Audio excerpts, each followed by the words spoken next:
Welcome to கலாஸ் கறிவேல். இன்றைக்கி நாம் பரங்கிக்காய் வைத்து இந்த மாதிரி அருமையான ஒரு ரெசிபி தான் பண்ண போகிறோம். அது எப்படி பண்ணுறதுங்கிறது பார்க்கலாம் வாங்க. அதுக்காக நான் இந்த மாதிரி ஒரு பீஸு பரங்கிக்காய் எடுத்துருக்கிறேன். இந்த பரங்கிக்காய் நம்ம உடம்புக்கு ரொம்ப நல்லது. நாம் முதல்ல இதை கட் பண்ணணும். கட் பண்ணுறதுக்கு இந்த மிடில் போர்ஷன், இந்த உள்ளே இருக்க பார்ட்ஸ் எல்லாம் கட் பண்ணிவிட்டு அதோட தோலெல்லாம் கட் பண்ணி மாற்றிடணும். இந்த மாதிரி சின்ன சின்ன பீஸாக கட் பண்ணிடலாம். இந்த பரங்கிக்காய் சீக்கிரமாக வெந்துடும். அதனால் கொஞ்சம் பெருசாக இருந்தாலும் பிரச்சனை இல்லை. இப்போ நான் இந்த மாதிரி சின்ன பீஸாக ஒரு மீடியம் சைஸில் ஒரு சின்ன பீஸாக கட் பண்ணுறேன். இந்த மாதிரி தொலியை மாற்றிக்கோங்க. உங்களுக்கு பீலர் இருந்தால் அதை வச்சும் பண்ணிடலாம். இந்த மாதிரி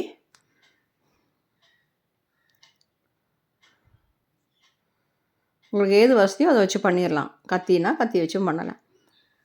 நான் அது கட் பண்ணும்போது எனக்கு இந்த மாதிரி ஒரு கப்பு கிடச்சிருக்குது. இந்த மாதிரி சின்ன பீஸாக இந்த அளவுக்கு கட் பண்ணிடலாம்.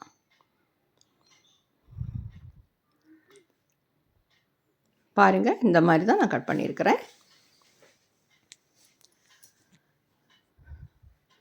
இனி இதை நாம் பண்ணிட வேண்டியதுதான். அதுக்காக நான் ஒரு கடாய் சூடு பண்ண வச்சுருக்கிறேன். இல்லை 1 டேபிள் ஸ்பூன் தேங்காய் எண்ணெய் சேர்க்குறேன். தேங்காய் எண்ணெய் எல்லாம் ரொம்ப கம்மியாக போதும். ஈஸியாக பண்ணி முடிச்சிடவும் செய்யலாம். ஆனால் ரொம்ப இன்க்ரீடியன்ஸும் நிறைய தேவையில்லை. எண்ணெய் சூடாகட்டும்.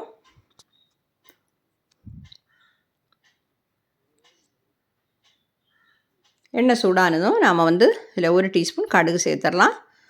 கடுகு பொரிஞ்சதும் நாம் இதில் ஒரு காஞ்ச மிளகாய், கொஞ்சமாக கறிவேப்பிலை. இப்போ ஃப்ளைம் கம்மி பண்ணி வச்சுக்கோங்க. கொஞ்சம் கறிவேப்பிலை சேர்த்துடலாம்.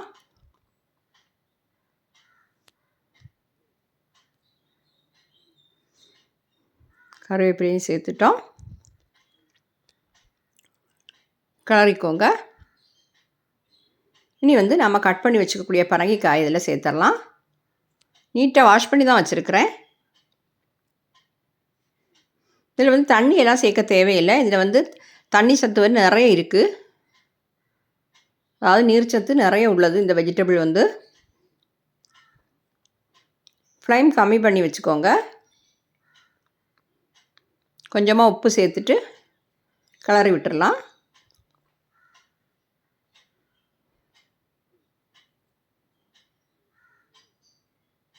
ஃப்ளைம் கம்மி பண்ணி வச்சுட்டு நாம் மூடி போட்டு வேக வைக்கணும்.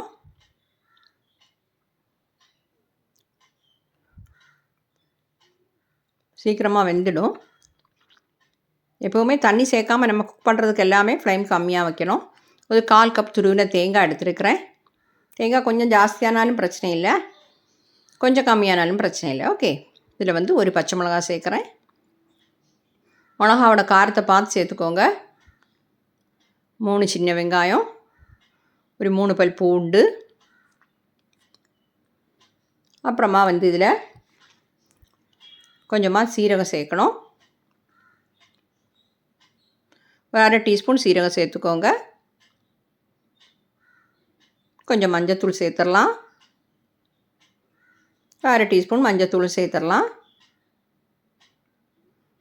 சேர்த்துட்டு தண்ணி எதுவும் சேர்க்காமல் க்ரஷ் பண்ணி எடுத்துடலாம்.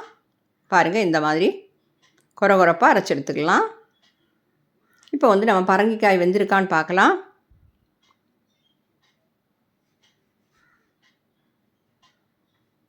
நீங்கள் வேறு எது, இப்போ நான்ஸ்டிக் பாத்திரம் ஆனாலும் பிரச்சனை இல்லை, ஒன்றும் அடிப்பிடிக்காது. நீங்கள் வேறு ஏதாவது பாத்திரத்தில் போட இருந்தால் இடையில திறந்து பார்த்து கிளறி கொடுத்துக்கோங்க. ஏன்னா நம்ம தண்ணியே சேர்க்கலை. பரங்கிக்காய் நல்லா வேகணும். ஒரு பீஸ் எடுத்து பார்த்தா தெரியும் வெந்திருக்கான்னு. இந்த மாதிரி நசுக்கி பார்த்தா தெரியும். பாருங்கள், வெந்திருக்குது. இந்த ரெசிபிக்கு ரொம்ப வெந்து அப்படி குழஞ்சி போகண்டாம், இப்படி வெந்தால் போதும். இது கேரளாவில் தோரன் சொல்லுவாங்க. தேங்காயெல்லாம் திருவி போட்டு பண்ணுறதுக்கு இந்த தோரன் தான் சொல்லுவாங்க.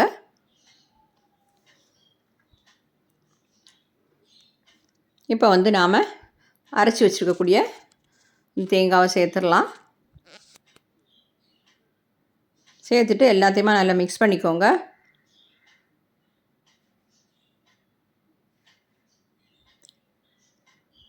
உப்பு செக் பண்ணிக்கோங்க, தேவைப்பட்டால் போட்டுக்கலாம். நான் இதுக்கு வந்து உப்பு நிறைய ஏறாது, நான் புளியும் சேர்க்கலை, கொஞ்சமாக தான் இருக்குது குவான்டிட்டி. அதனால் உப்பு ரொம்ப பார்த்து தான் சேர்க்கணும்.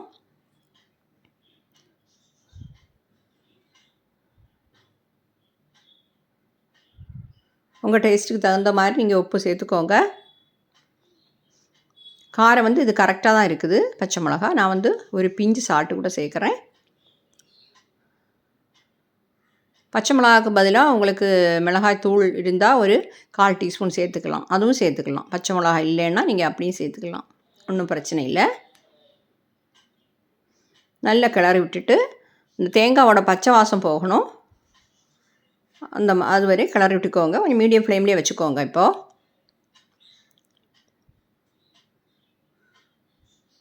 தேங்காவோட பச்சை வாசம் போகலைன்னா சீக்கிரமாக கெட்டு போயிடும்.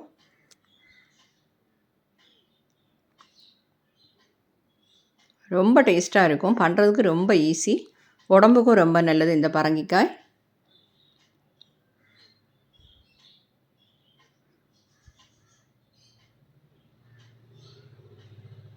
ஃப்ளைம் வந்து நம்ம மீடியத்தில் வச்சுருக்கோம், அதனால் கிளறி விட்டுக்கிட்டு இருங்க. அது வந்து சீக்கிரமாக ரெடி ஆகிடும்.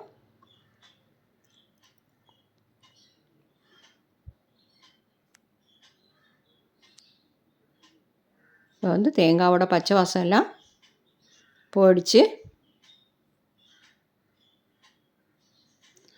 ஃப்ளேம் ஆஃப் பண்ணிடலாம். நான் ஒரு பவுலுக்கு மாற்றிட்டேன். பாருங்கள் எவ்வளோ அருமையாக கிடச்சிருக்கு பார்த்தீங்களா. இது வந்து சாம்பார், அதே மாதிரி வத்த குழம்பு, காரக்குழம்பு, இது கூட எல்லாம் சாப்பிட்றதுக்கு நல்ல ஒரு காம்பினேஷன். கரெக்டாக நீங்கள் ட்ரை பண்ணி பார்த்து உங்கள் ஃபீட்பேக்கையும் தெரியுங்க. தேங்க்யூ.